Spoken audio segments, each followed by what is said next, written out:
سواتی صاحب، ہم عوام کے بنیادی ایشوز پہ بھی آئیں گے، مہنگائی پہ بھی آئیں گے۔ کل جو آپ نے اسلام آباد میں ایک میسو اور امپریسو کراؤڈ دکھایا، جلسہ کیا، احتجاج کیا، اس پر بھی آئیں گے۔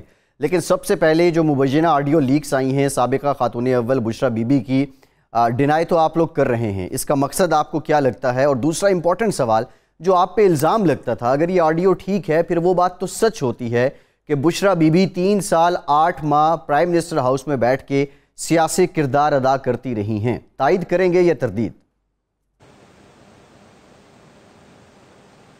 دیکھیں حضرت، میں تقریباً 4 وزارتوں کا منسٹر رہا، اور پھر چونکہ منسٹر انچارج جو ہے، میں جب پارلیمانی امور کا تھا تو وزیر اعظم صاحب کا مطلب ہے کہ اس کے سارے منسٹر انچارج جو ہے، سارے اس کے پاس جتنے بھی عہدے تھے، جتنی وزارتیں تھیں، وہ میں اپنا کام، ان کا کام جو ہے میں کرتا تھا۔ مجھے یہ بتائیں کہ اگر مجھے 3.5 سال منسٹر رہتے ہوئے بشرا بی بی نے کسی کام کے لیے مجھے ٹیلی فون کم از کم نہیں کیا، اپنے بڑے بھائی کو نہیں کیا، تو ان کا کیا رول تھا؟ کیا وہ اتنا بڑا جلسہ کرنے کے بعد جس طرف قوم جو ہے، آپ نے ابھی ان کی زبون حالی جو ہے خود ہی بیان کی، کیا یہ نام نہاد ویڈیو جو لیک ہے اور اس کی محور جو ہے، آرکسٹریٹ جو کرتی ہے، وہ ہے مریم صفدر، جو عدالتوں کی طرف سے باقاعدہ طور پہ ان کو ایک کرائمز پہ باقاعدہ ایک کرمنل ڈکلیئر کیا گیا ہے۔ اس کے بعد میرا یہ خیال ہے کہ ویڈیو کی کوئی حیثیت نہیں ہے۔ آپ یہ دیکھیں کہ کیا عوام کا درد، ان کی زبون حالی، ان کی تباہی، یہ جو چور تیرا جو ہے، جو ہم پہ مسلط کیے گئے ہیں، قوم پہ مسلط کیے گئے ہیں، یہ کیا ہے؟ کس نے مسلط کیے ہیں؟ کیا قوم جو ہے وہ جانتی نہیں ہے؟ بچہ نہیں جانتا؟ کیا ان سہولتکاروں کے گھر کے اندر اپنے بچے، پوتے اور نواسی اور نواسے نہیں جانتے کہ یہ کس کا عمل ہے؟ تو میں سمجھتا ہوں کہ یہ پاکستان کے 22 کروڑ عوام سے انتقام لے رہے ہیں، اور آپ کی تاریخ، آپ کا پروگرام جو آج مرتب کر رہے ہیں، اور میری یہ باتیں جو میں آپ کے ناظرین کے سامنے جو ہے یہ بیان کر رہا ہوں، یہ اس بات کی گواہی دیں گے کہ ان کو قطعاً قوم معاف نہیں کرے گی، جنہوں نے ایک جمہوری، ایک دیانتدار انسان کو، جو پاکستان کی عزت کا دائی ہے، جو پاکستان میں ہر جگہ پاکستانی اپنا سر فخر سے بلند کر کے چل سکتے ہیں، جی، اس لیے کہ ان کو ایک لیڈر، ایک خوددار لیڈر ملا تھا۔ لیکن آج اس کی حالت یہ ہو گئی ہے۔ میں ابھی 2 دن پہلے، تقریباً 3 دن پہلے، 2 دن ٹرپ کے اوپر جو ہے ایک ڈیلیگیشن یہاں سے سینٹ کا لے کے آیا تھا۔ 56 ڈیلیگیٹس تھے۔ ایک آدمی کو نہیں پتا تھا کہ سہولت کاروں نے ہماری حکومت کو تبدیل کر لیا، اور ہر آدمی یہ پوچھتا تھا کہ وہ درد رکھنے والا، انسانیت کا دائی، احساس جس کے اندر غریبوں کے لیے ہے، آفرین ہے کہ عمران خان جو ہے آپ کا وزیر اعظم ہے۔ تو میں نے کہا وہ تو وزیر اعظم ابھی نہیں رہا۔ یہ صورتحال ہے کہ جس کے تحت قوم، پاکستان کی تاریخ، آپ جیسے اینکر انشاءاللہ تعالی اس تاریخ کو نہیں بلا سکتے۔ لیکن سواتی صاحب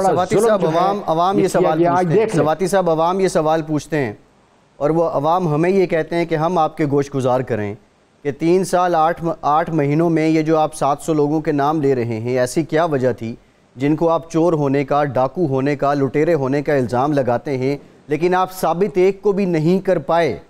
ایسی کیا وجہ تھی؟ ایسا کون سا امر مانے تھا؟ کیا رکاوٹ تھی کہ آپ چوروں پر الزام تو لگاتے ہیں لیکن ان کو چور ثابت نہیں کر پاتے؟ وجہ بتاتا ہوں سر، وجہ بتاتا ہوں۔ یہی سہولت کار تھے جی، اس کے علاوہ کوئی اور بات ہے نہیں۔ دیکھیں، سب سے پہلے بات یہ ہے کہ اس کے اندر آپ کو تھوڑا سا فرق بیان کرنا چاہیے۔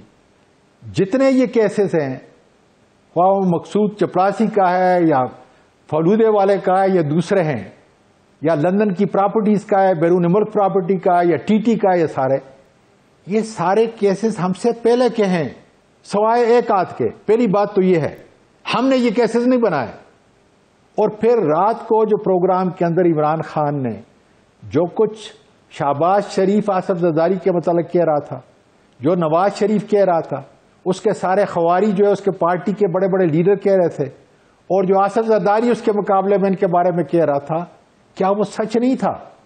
اور اگر سچ تھا تو یہ سہولت کاروں کو معلوم نہیں تھا؟ ان سہولت کاروں نے ساری فائلیں پڑھی ہوئی ہیں، پڑھی ہیں، دیکھی ہیں، رکاوٹ کیسے تھے سہولت کار؟ رکاوٹ کیسے تھے سواتی صاحب، یہ بتائیے نا سر۔ میں آپ کو بتا رہا ہوں کہ 2 کیسز تو بڑے ٹاپ کے کیسز جو ہے کچھ لوگوں کے خلاف، میں نے وہ سارے ثبوت نیب کو دیے۔ 3 دفعہ میں جاوید اقبال صاحب کو ملا جو بڑا آنےسٹ دیانتدار آدمی تھا، لیکن اس کے باوجود کیس نہیں چلا سکا۔ اور کیس جس طریقے سے چلتے تھے، جس طریقے سے ان کے اندر جو ہے کومنگلنگ ہوتی تھی، جس طریقے سے جو اس کو بنایا جاتا تھا، یہ کون کرتا ہے؟ اس ملک کی بساط کو لپیٹا جا رہا ہے۔ آپ یہ دیکھیں، کیا کوئی ملک، کوئی جمہوری ملک، وہ سینٹر آف پاور کہیں اور ہو سکتا ہے سوائے جمہور کے؟ آپ لوگوں نے سواتی صاحب طاقت دی ہے، لوگوں نے جو ووٹ دیا ہے۔ کیا عمران خان ایک بے بس، لاچار، بے اختیار وزیر اعظم تھے؟ قطعاً نہیں۔ وزیر اعظم صاحب جو کچھ کر سکتے تھے کیا ہے۔ نہیں تو پھر ان حالات کے اندر جبکہ ایک مخلوط حکومت تھی، ثابت کیوں نہیں کر پائے؟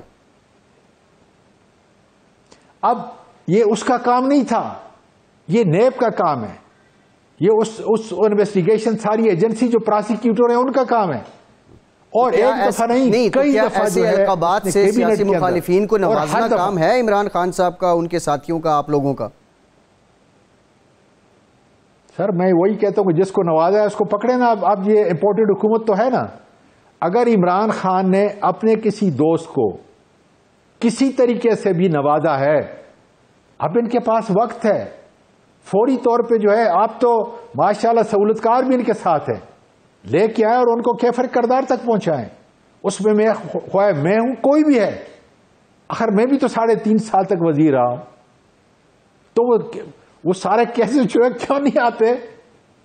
اب تو میں نے بتایا نا کہ سہولت کار پوری طرح ان کے پاس ہیں جی، کہ جو عمران خان کے اچھے ہر عمل کو، احساس کے پروگرام انہوں نے لیٹ لیے، صحت کارڈ لے لیا، نوجوانوں کو پروگرام لے لیا، بے روزگاری کا پروگرام لے لیا، یوٹیلیٹی سٹور میں جو سبسڈی دے رہے تھے وہ ماشاءاللہ اب کسی کے گھروں میں جائے گی۔ یہ سارے وہ پروگرام ہیں، اور اس نے کرونا کے اندر اپنی معیشت کو جس طرح سنبھالا، پھر اس کے بعد جو ہے 5.3 دوسرے سال، پھر تیسرے سال جو ہے اس نے 6.6 گروتھ کے اوپر جو ہے اپنی معیشت کو جو ہے چھوڑ کے جاتا ہے، اور ایک سسٹینیبل گروتھ کو جو ہے چھوڑ کے جاتا ہے۔ کون سا ایسا ایک عمل تھا غیر قانونی، کون سا ایک ایسا عمل تھا کہ عمران خان اس ملک کو تباہی کی طرف لے کے جا رہا تھا، جس نے سہولت کاروں نے یہ سمجھا کہ نہیں اب یہ کرپٹ مافیا جو ہے اس ملک کو بچا سکتے ہیں، اس ملک کی معیشت کو بچائیں نا، ہمیں بتائیں۔ وہ تو بڑے بڑے دعویٰ کرتے تھے کہ ہم نکمے ہیں، بیکار ہیں، کوئی جو اس میں قابل نہیں ہے۔ اب یہ بتائیں کہ جنہوں نے 30 سال حکومت کی ہے، 30 سال حکومت نہیں بلکہ اس ملک کو جو ہے لوٹا ہے،